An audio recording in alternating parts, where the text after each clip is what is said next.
오늘도 똑같은 하루였습니다. 아침에 떴던 그 걱정이 저녁에도 그대로 남아 있습니다. 기도했지만 상황은 바뀌지 않았고 눈에 보이는 것은 여전히 무겁습니다. 그런데 이상한 일이 벌어집니다. 분명 아무 일도 해결되지 않았는데 마음 한편이 조용해지는 겁니다. 불안이 완전히 사라진 건 아닙니다. 문제가 갑자기 풀린 것도 아닙니다. 그런데 이상하게 마음이 무너지지 않습니다. 이 평안은 도대체 어디서 오는 걸까요? 우리는 종종 평안을 결과로 생각합니다. 문제가 해결되면 평안할 거라고, 상황이 나아지면 마음이 편할 거라고 믿습니다.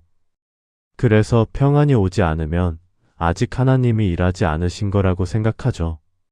하지만 성경은 전혀 다른 이야기를 합니다. 빌립보서 4장 6절에서 7절은 이렇게 말합니다.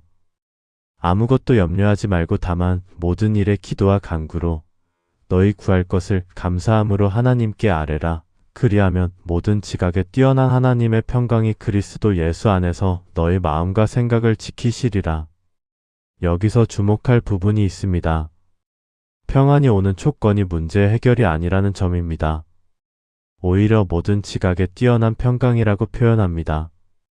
이해를 넘어서는 평안, 설명할 수 없는 평안이라는 뜻입니다.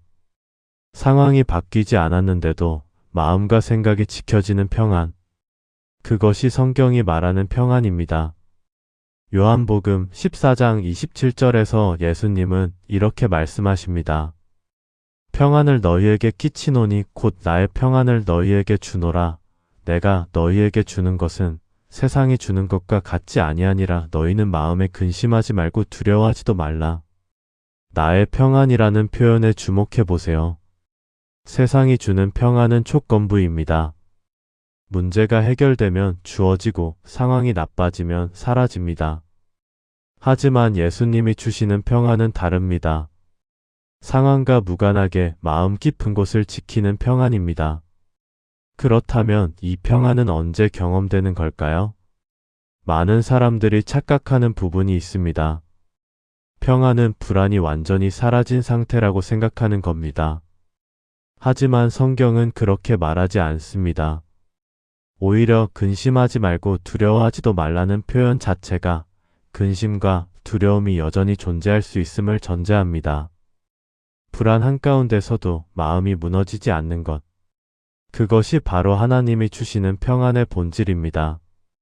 어쩌면 당신도 지금 그 자리에 있을지 모릅니다. 문제는 여전하고 현실은 무겁고 앞날은 불확실한데 이상하게 마음이 무너지지 않는 순간, 그 순간이 바로 하나님의 평안이 임한 순간입니다. 이 영상은 그 평안을 설명하려는 영상이 아닙니다. 오히려 함께 그 평안 안에 머무르기 위한 영상입니다. 지금부터 성경이 말하는 평안의 본질을 천천히 살펴보겠습니다. 서두르지 않아도 괜찮습니다. 이 평안은 당신이 붙잡는 게 아니라 당신을 붙들고 있는 것이니까요. 우리는 평안을 잘못 이해하고 있을지 모릅니다. 평안을 목적지로 생각하는 겁니다. 문제를 다 해결하고 나면 도착하는 곳, 불안을 다 이겨내고 나면 얻게 되는 상태. 그래서 평안이 오지 않으면 아직 멀었다고 생각합니다. 아직 기도가 부족한 건지, 아직 믿음이 약한 건지, 아직 하나님이 응답하지 않으신 건지. 하지만 성경은 전혀 다른 방식으로 평안을 이야기합니다. 빌립보서 4장 7절을 다시 보겠습니다. 그리하면 모든 지각에 뛰어난 하나님의 평강이 그리스도 예수 안에서 너희 마음과 생각을 지키시리라. 여기서 핵심은 지키시리라는 표현입니다. 평안이 주어지는 게 아니라 마음과 생각이 지켜지는 겁니다. 이 차이가 중요합니다. 주어지는 건 내가 소유하는 것이고 지켜지는 건 하나님이 함께 하시는 겁니다. 평안은 내가 얻는 결과가 아니라 하나님이 나와 함께 하시는 과정입니다. 그래서 상황이 바뀌지 않아도 평안은 올 수 있습니다. 문제가 그대로여도 마음이 무너지지 않을 수 있습니다. 왜냐하면 평안의 근거가 상황이 아니라 동행하시는 하나님이기 때문입니다. 시편 23편 4절은 이렇게 말합니다. 내가 사망의 음침한 골짜기로 다닐지라도 해를 두려워하지 않을 것은 주께서 나와 함께 하심이라. 주의 지팡이와 막대기가 나를 안위하시나이다. 골짜기가 사라진 게 아닙니다. 위험이 없어진 게 아닙니다. 사망의 음침함은 여전히 존재합니다. 그런데 두려워하지 않는다고 말합니다. 이유는 단 하나, 주께서 나와 함께 하심이라. 평안의 비밀이 바로 여기에 있습니다. 상황의 변화가 아니라 하나님의 동행. 어쩌면 당신이 지금 경험하는 평안도 마찬가지일 겁니다. 문제가 해결되어서 평안한 게 아니라 문제 한가운데 하나님이 함께 하셔서 평안한 겁니다. 이걸 이해하면 평안을 대하는 태도가 달라집니다. 평안이 오지 않는다고 조급해하지 않게 됩니다. 평안을 붙잡으려고 애쓰지 않게 됩니다. 오히려 지금 이 순간 하나님이 함께하고 계신다는 사실에 마음을 여는 겁니다. 요한복음 16장 33절에서 예수님은 이렇게 말씀하십니다. 이것을 너희에게 이르는 것은 너희로 내 안에서 평안을 누리게 하려 함이라. 세상에서는 너희가 환난을 당하나 담대하라. 내가 세상을 이기었노라. 주목할 부분이 있습니다. 세상에서는 너희가 환난을 당하나라는 말씀입니다. 예수님은 환난이 없을 거라고 말씀하지 않으셨습니다. 오히려 환난을 당할 거라고 분명히 말씀하셨습니다.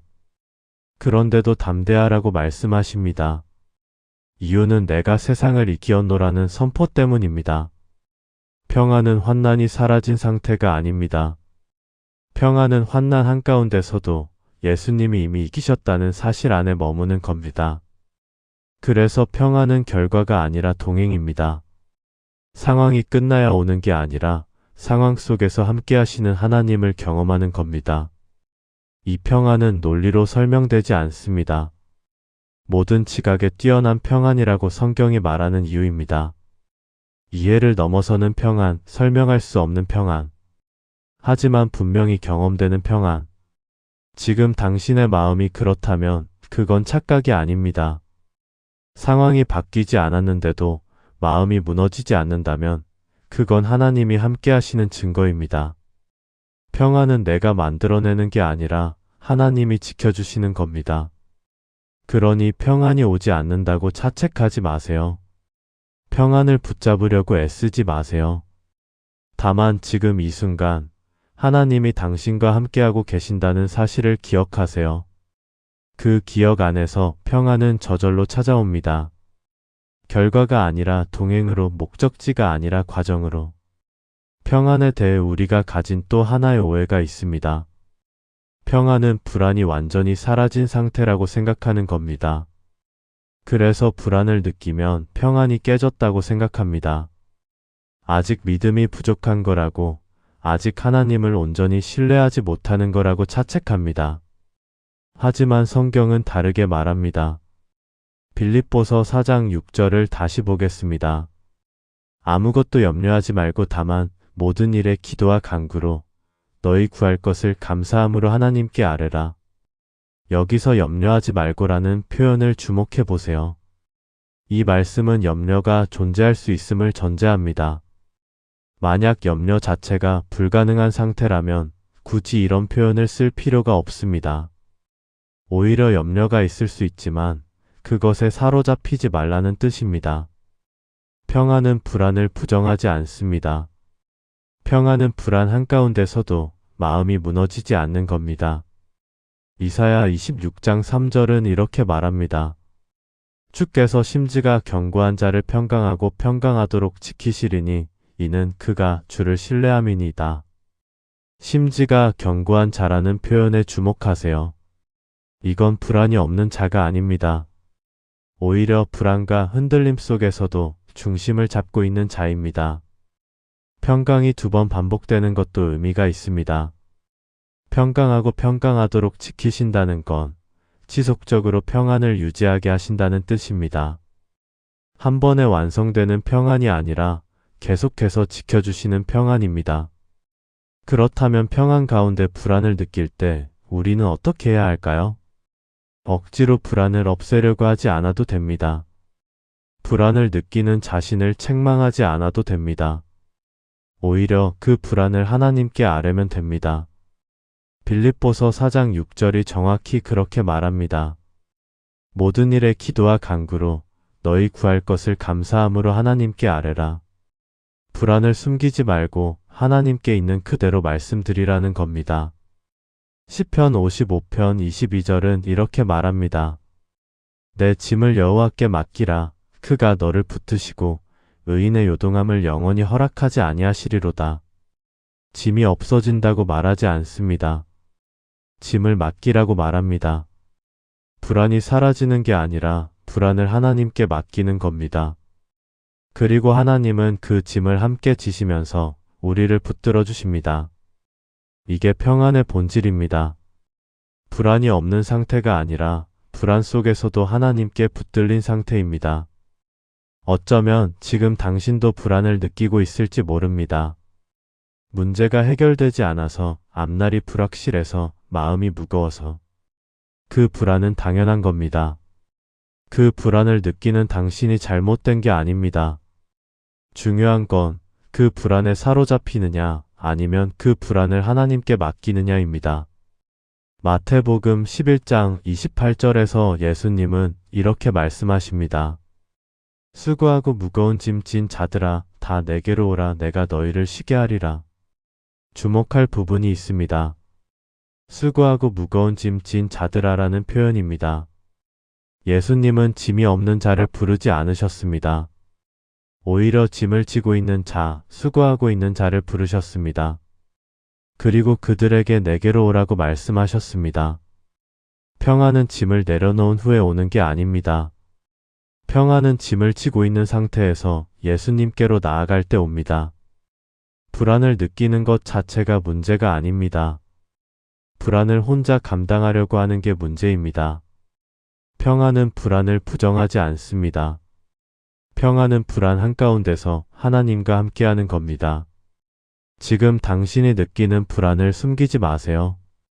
억지로 괜찮은 척하지 않아도 됩니다. 있는 그대로 하나님께 아뢰세요. 주님, 지금 저는 불안합니다. 앞날이 보이지 않습니다. 마음이 무겁습니다. 이렇게 솔직하게 말씀드리는 순간 평안이 찾아옵니다.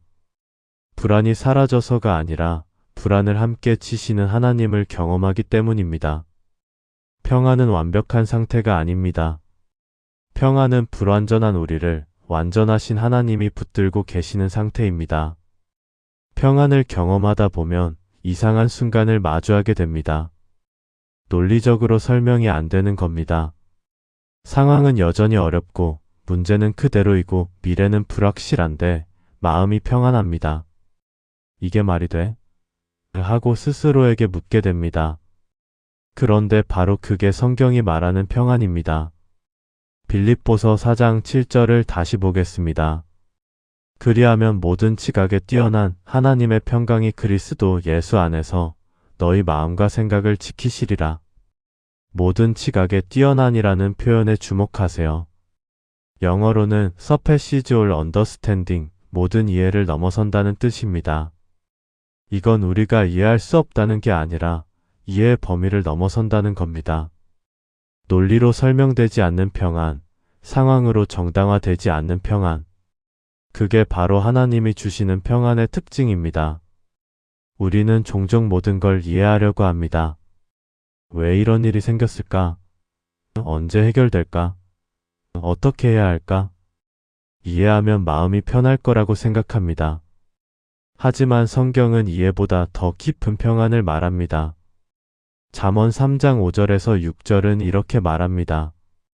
너는 마음을 다하여 여호와를 신뢰하고 내 명철을 의지하지 말라. 너는 범사의 그를 인정하라. 그리하면 내 길을 지도하시리라. 내 명철을 의지하지 말라는 표현이 중요합니다. 명철, 즉 이해와 판단에만 의지하지 말라는 겁니다. 오히려 하나님을 신뢰하라고 말합니다. 이해가 먼저가 아니라 신뢰가 먼저입니다. 이해되어야 평안한 게 아니라 신뢰 속에서 평안이 옵니다. 이사야 55장 8절에서 9절은 이렇게 말합니다. 이는 내 생각이 너희의 생각과 다르며 내 길은 너희의 길과 다름이니라. 여호와의 말씀이니라. 이는 하늘이 땅보다 높음같이 내 길은 너희의 길보다 높으며 내 생각은 너희의 생각보다 높음이니라. 하나님의 생각은 우리의 생각과 다릅니다. 하나님의 길은 우리의 길과 다릅니다. 그래서 우리가 이해할 수 없는 방식으로 일하십니다. 하지만 그 이해할 수 없음 속에서도 평안은 올 수 있습니다. 왜냐하면 평안의 근거가 내 이해가 아니라 하나님의 신실하심이기 때문입니다. 어쩌면 지금 당신도 이해되지 않는 상황 속에 있을지 모릅니다. 왜 이런 일이? 언제까지 이럴까? 어떻게 해야 하지? 답이 보이지 않습니다. 앞날이 불확실합니다. 하지만 그럼에도 마음 한편이 평안하다면 그건 하나님의 은혜입니다. 이해되지 않아도 괜찮습니다. 설명할 수 없어도 괜찮습니다. 로마서 8장 28절은 이렇게 말합니다. 우리가 알거니와 하나님을 사랑하는 자, 곧 그의 뜻대로 부르심을 입은 자들에게는 모든 것이 합력하여 선을 이루느니라. 모든 것이 합력하여 선을 이루느니라는 약속입니다. 지금 내가 이해하지 못해도 하나님은 모든 것을 합력하여 선을 이루고 계십니다. 지금 내가 보지 못해도 하나님은 길을 예비하고 계십니다. 평안은 내가 모든 걸 알아서 오는 게 아닙니다. 평안은 모든 것을 아시는 하나님을 신뢰해서 옵니다. 시편 46편 10절은 이렇게 말합니다. 이르시기를 너희는 가만히 있어 내가 하나님 됨을 알지어다. 내가 문나라 중에서 높임을 받으리라. 내가 세계 중에서 높임을 받으리라 하시도다. 가만히 있어라는 표현에 주목하세요. 영어로는 be still, 조용히 있으라, 멈추라는 뜻입니다. 이해하려고 애쓰지 말고, 통제하려고 하지 말고 그저 가만히 있으라는 겁니다. 그 가만함 속에서 내가 하나님 됨을 알지어다라고 말씀하십니다. 평안은 내가 모든 걸 해결해서 오는 게 아닙니다. 평안은 하나님이 하나님 되심을 인정할 때 옵니다. 내가 이해하지 못해도 하나님은 이해하고 계십니다. 내가 길을 모르겠어도 하나님은 길을 알고 계십니다. 내가 약해도 하나님은 강하십니다. 이 사실을 받아들일 때 이해를 넘어서는 평안이 찾아옵니다. 지금 당신이 경험하는 그 평안이 설명되지 않아도 괜찮습니다. 오히려 설명되지 않는 게 정상입니다. 왜냐하면 그 평안은 당신의 이해에서 온 게 아니라 하나님의 은혜에서 왔기 때문입니다. 모든 지각에 뛰어난 평안, 모든 이해를 넘어서는 평안. 그 평안을 붙잡으려 하지 마세요. 이미 그 평안이 당신을 붙잡고 있으니까요. 평안이 하나님의 선물이라면 우리는 그저 기다리기만 하면 될까요? 아무것도 하지 않아도 될까요? 성경은 그렇게 말하지 않습니다. 오히려 평안 속에서 우리가 할 수 있는 일들을 알려줍니다. 빌립보서 4장 8절을 보겠습니다. 끝으로 형제들아, 무엇에든지 참되며, 무엇에든지 경건하며, 무엇에든지 오르며, 무엇에든지 정결하며, 무엇에든지 사랑받을 만하며, 무엇에든지 칭찬받을 만하며, 무슨 덕이 있든지 무슨 기림이 있든지 이것들을 생각하라. 이것들을 생각하라는 표현에 주목하세요. 평안은 생각과 관련이 있습니다. 무엇을 생각하느냐가 평안의 깊이를 결정합니다. 우리는 종종 문제에 집중합니다. 해결되지 않은 상황, 불확실한 미래, 무거운 현실. 이런 것들을 계속 생각하면 마음은 점점 무거워집니다. 하지만 성경은 다른 것들에 집중하라고 말합니다. 참된 것, 경건한 것, 옳은 것, 정결한 것, 사랑받을 만한 것, 칭찬받을 만한 것. 이런 것들을 생각하라는 겁니다. 이건 현실을 부정하라는 게 아닙니다. 오히려 현실 속에서도 하나님의 선하심에 집중하라는 겁니다. 시편 103편 1절에서 2절은 이렇게 말합니다. 내 영혼아 여호와를 송축하라. 내 속에 있는 것들아 다 그의 성호를 송축하라. 내 영혼아 여호와를 송축하며 그의 모든 은택을 잊지 말지어다. 그의 모든 은택을 잊지 말지어다라는 표현이 중요합니다. 문제는 기억하면서 은혜는 잊어버리는 경우가 많습니다. 어려움은 생생한데 감사는 희미합니다. 하지만 평안을 유지하려면 은혜를 기억해야 합니다. 하나님이 어떻게 인도하셨는지, 어떻게 지켜주셨는지, 어떻게 함께 하셨는지, 이런 것들을 의도적으로 기억하는 겁니다. 빌립보서 4장 6절에도 비슷한 내용이 있습니다. 아무것도 염려하지 말고 다만 모든 일에 기도와 간구로 너희 구할 것을 감사함으로 하나님께 아뢰라. 감사함으로 하나님께 아뢰라는 표현에 주목하세요. 기도할 때도 감사가 함께해야 합니다. 감사는 우리의 시선을 바꿉니다. 문제에서 하나님께로, 부족함에서 풍성함으로, 두려움에서 신뢰로. 감사는 평안을 지키는 방법입니다. 골로새서 3장 15절은 이렇게 말합니다. 그리스도의 평강이 너희 마음을 주장하게 하라. 너희는 평강을 위하여 한 몸으로 부르심을 받았나니 너희는 또한 감사하는 자가 되라. 평강을 위하여 한 몸으로 부르심을 받았나니라는 표현이 인상적입니다. 평안은 개인의 감정만이 아닙니다. 공동체 안에서 경험되는 겁니다. 혼자 평안을 지키려고 하지 마세요. 함께 기도하는 사람들과 연결되세요.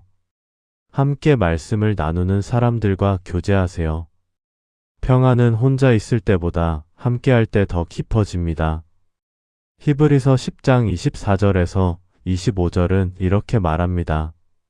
서로 돌아보아 사랑과 선행을 격려하며 모이기를 패하는 어떤 사람들의 습관과 같이 하지 말고 오직 권하여 그날이 가까움을 볼수록 더욱 그리하자. 서로 돌아보아라는 표현이 중요합니다. 평안은 나만 경험하는 게 아닙니다. 다른 사람들도 평안을 필요로 합니다. 내가 받은 평안을 나누는 것, 그것도 평안을 지키는 방법입니다. 어쩌면 지금 당신도 누군가에게 평안을 전할 수 있습니다. 힘든 사람에게 위로의 말 한마디, 어려운 사람에게 기도 한번. 작은 것처럼 보이지만 그게 누군가에게는 큰 평안이 될 수 있습니다. 데살로니가전서 5장 16절에서 18절은 이렇게 말합니다. 항상 기뻐하라, 쉬지 말고 기도하라, 범사에 감사하라. 이것이 그리스도 예수 안에서 너희를 향하신 하나님의 뜻이니라. 항상 기뻐하고 쉬지 말고 기도하고 범사에 감사하라. 이 세 가지가 평안을 유지하는 핵심입니다. 기쁨은 평안의 표현입니다. 기도는 평안의 통로입니다. 감사는 평안의 토대입니다. 평안은 하나님이 주시는 선물이지만 우리도 할 수 있는 일이 있습니다.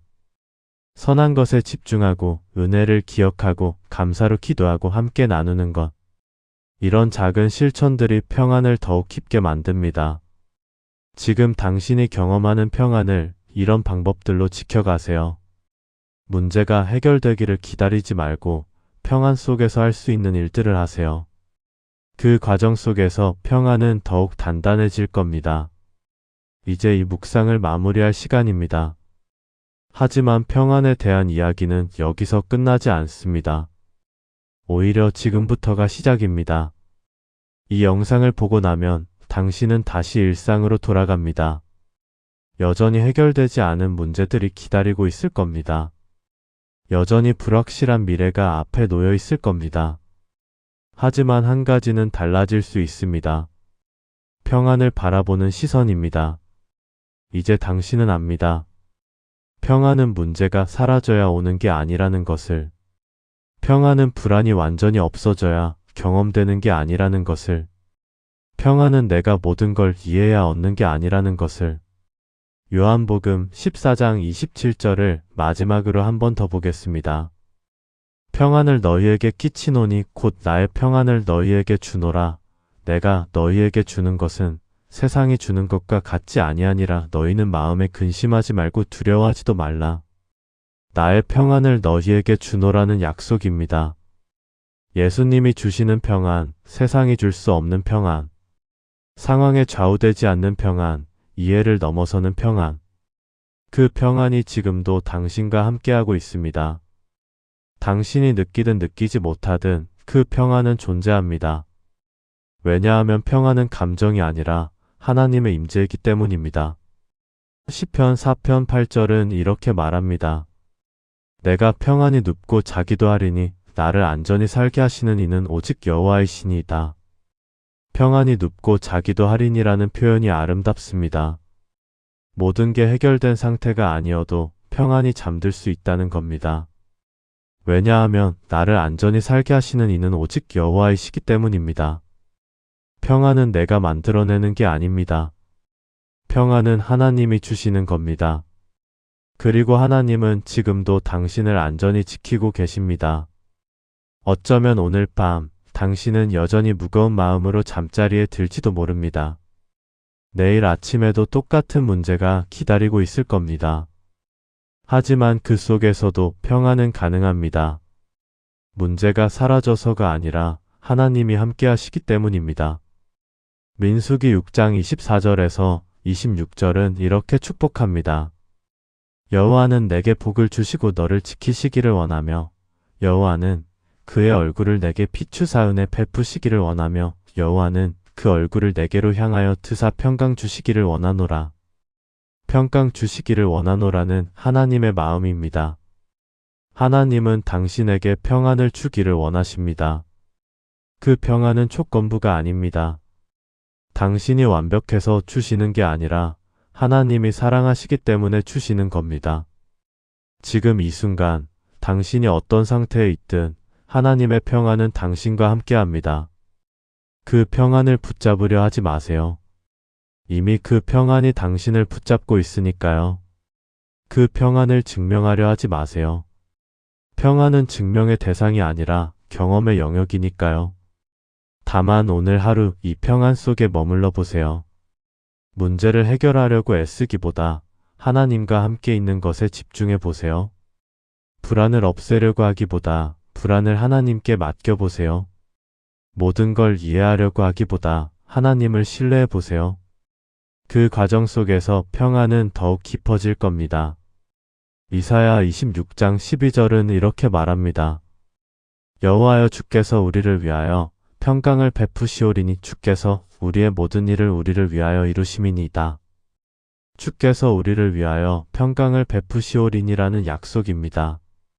그리고 주께서 우리의 모든 일을 우리를 위하여 이루심이니이다라는 고백입니다. 당신이 해야 할 일을 하나님이 대신 이루십니다. 당신이 걱정해야 할 것을 하나님이 책임지십니다. 그러니 평안 속에서 오늘을 살아가세요. 아무 일도 해결되지 않았어도 괜찮습니다. 문제가 여전히 남아있어도 괜찮습니다. 앞날이 불확실해도 괜찮습니다. 하나님이 함께 하시니까요. 그 동행 속에서 평안은 계속됩니다. 오늘도 내일도 그 이후에도. 이 영상이 당신에게 조금이나마 위로가 되었기를 바랍니다. 하지만 평안은 한 번의 영상으로 완성되는 게 아닙니다. 평안은 매일 새롭게 경험되는 것입니다. 그래서 노아 채널은 계속해서 당신과 함께하고 싶습니다. 위기의 순간에만 찾는 곳이 아니라 평범한 날에도 그냥 틀어두고 싶은 곳. 설명보다 함께 머물러주는 곳. 그런 채널이 되고 싶습니다. 만약 오늘 이 영상이 당신의 마음에 조금이라도 평안을 주었다면 구독 버튼을 눌러주세요. 구독은 단순히 영상을 받아보는 것 이상의 의미입니다. 이 신앙의 여정을 함께 걷겠다는 약속입니다.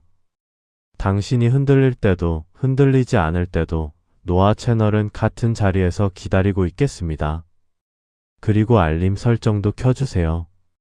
새로운 영상이 올라올 때마다 당신의 마음 곁에 평안히 찾아갈 수 있도록 댓글로 당신의 이야기도 나눠주세요. 아무 일도 해결되지 않았는데 마음이 평안했던 순간이 있었다면 함께 나눠주세요. 당신의 경험이 누군가에게는 큰 위로가 될 수 있습니다. 우리는 혼자가 아닙니다. 같은 질문을 하고 같은 평안을 경험하는 사람들이 여기 있습니다. 이 영상을 다른 사람에게도 나눠주세요. 지금 평안이 필요한 사람, 마음이 무거운 사람, 불안 속에 있는 사람. 그 사람에게 이 영상이 작은 위로가 될 수 있습니다. 공유 버튼 하나로 누군가의 하루가 조금 더 평안해질 수 있습니다. 그리고 좋아요도 눌러주세요. 좋아요는 단순한 클릭이 아니라 이 메시지가 필요한 사람들에게 더 많이 전달되길 바라는 마음입니다. 알고리즘이 이 영상을 더 많은 사람들에게 보여줄 수 있도록 당신의 작은 응원이 큰 힘이 됩니다. 노아 채널은 빠르게 성장하는 채널을 목표로 하지 않습니다. 오히려 천천히 하지만 깊이 함께 걷는 채널을 지향합니다. 당신이 힘들 때 찾아올 수 있는 곳, 평범한 날에도 그냥 머물고 싶은 곳. 그런 채널이 되기 위해 앞으로도 성경적이고 깊이 있는 묵상을 계속 나누겠습니다. 다음 영상에서도 당신을 기다리겠습니다. 그때까지 오늘 나눈 이 평안이 당신의 마음 곁에 머물기를 바랍니다. 문제가 해결되지 않아도, 상황이 바뀌지 않아도 평안은 가능합니다. 하나님이 함께 하시니까요. 이 사실을 기억하며 오늘 하루를 평안히 걸어가세요. 구독과 알림 설정으로 이 여정을 함께 해주세요. 노아 채널은 늘 같은 자리에서 당신을 기다리고 있습니다. 다음 영상에서 또 뵙겠습니다. 평안이 당신과 함께 하기를.